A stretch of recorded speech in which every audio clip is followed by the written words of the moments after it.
যদি ছাত্র আন্দোলনের ডাকে দুবাই, সৌদি আরব, কাতার সহ বহির্বিশ্বে আলোড়ন জাগারো।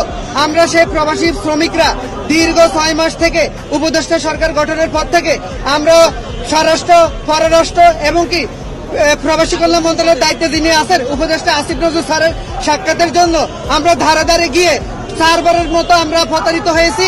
আসিফ নজরুল স্যার আমাদের সাথে বসবেন বলে একবারও আমাদের সাথে বসেননি। এর পরিপ্রেক্ষিতে আমরা বহির্বিশ্বের প্রবাসীরা মিলে এক হয়ে আজকে এই আন্দোলনে ডাক দিয়েছি। আন্দোলন থেকে আজকে আমরা যদি সরাসরি প্রধান উপদেষ্টার সাক্ষাৎ না পাই তাহলে আমরা বহির্বিশ্বের 3 কোটি প্রবাসী মিলে রেমিটেন্স শাটডাউন দেওয়ার মতো কর্মসূচি আমাদের ঘোষণা হতে পারে। এর পরিপ্রেক্ষিতে আমাদেরকে ডিজিএফআই থেকে, এনএসআই থেকে আশ্বস্ত করা হয়েছে যে আমাদেরকে 12টার পরে উপদেষ্টা স্যারের সাথে সাক্ষাতের একটা সুযোগ করে দেবে। তাই প্রধান উপদেষ্টা স্যার প্রফেসর ইউনূস স্যার এই মর্মে আমরা এখন পুলিশ প্রশাসনের সাথে আমরা 5 জনের প্রতিনিধি দল আমরা যাচ্ছি। আমরা যতক্ষণ পর্যন্ত উপদেষ্টার সাথে আমাদের সরাসরি সাক্ষাৎ না হচ্ছে ততক্ষণ পর্যন্ত আমাদের এই অবস্থান কর্মসূচি চলবে।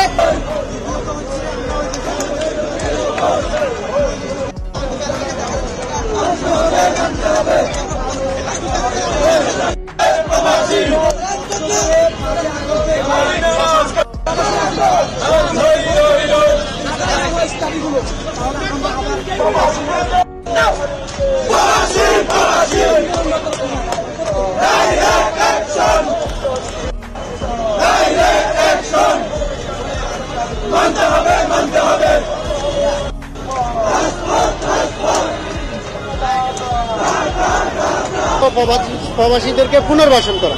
দ্বিতীয় যে দাবিটা হচ্ছে আমাদের আমিরাতে নো এন্ট্রি দেওয়া হয়েছে, আমাদের জন্য সরকার প্রধান ওই দেশের সরকার প্রধানের সাথে কথা বলে আমাদের নো এন্ট্রি উঠানোর ব্যবস্থা করে। আমরা আপনাদের জ্ঞাতার্থে বলতে চাই ইতিপূর্বে পাকিস্তানের সরকার প্রধান তাদের দেশের নাগরিকদের জন্য এই কাজটা করেছিলেন। যেহেতু সে আমাদের সামনে উদাহরণ আছে, আমাদের ডক্টর ইউনূস সাহেব আরো বেশি গ্রহণযোগ্য ব্যক্তি, আমাদের এই দাবিটি পূরণ করানো সম্ভব যদি উনি বিষয়টা নিয়ে কথা বলেন। যেহেতু আগামী 12 তারিখ উনি এখানে যাচ্ছেন এবং এই বিষয়টা নিয়ে কথা বলার সুযোগ রয়েছে। তৃতীয়ত হচ্ছে আমাদের অনেক প্রবাসী ভাইরা এখনো জেলে আছেন, অনেকে হেফাজতে আছেন এবং ওই মামলা এখনো গ্রেপ্তার প্রক্রিয়া চলতেছে। আমরা চাই যে সরকারি উদ্যোগে ওই মামলাটা প্রত্যাহার করানোর জন্য অনুরোধ করা হোক, যাতে করে আমাদের নতুন কোনো প্রবাসী আর এই মামলায় না ফাঁসে এবং ক্ষতিগ্রস্ত না হয়। চতুর্থটা হচ্ছে যে আমাদের বিরুদ্ধে যারা ষড়যন্ত্র করেছিল ওই দেশের আওয়ামী লীগের বিভিন্ন পর্যায়ের নেতা, বিভিন্ন কূটনৈতিক, তাদেরকে তদন্তপূর্বক আইনের আওতায় এনে শাস্তির ব্যবস্থা করা।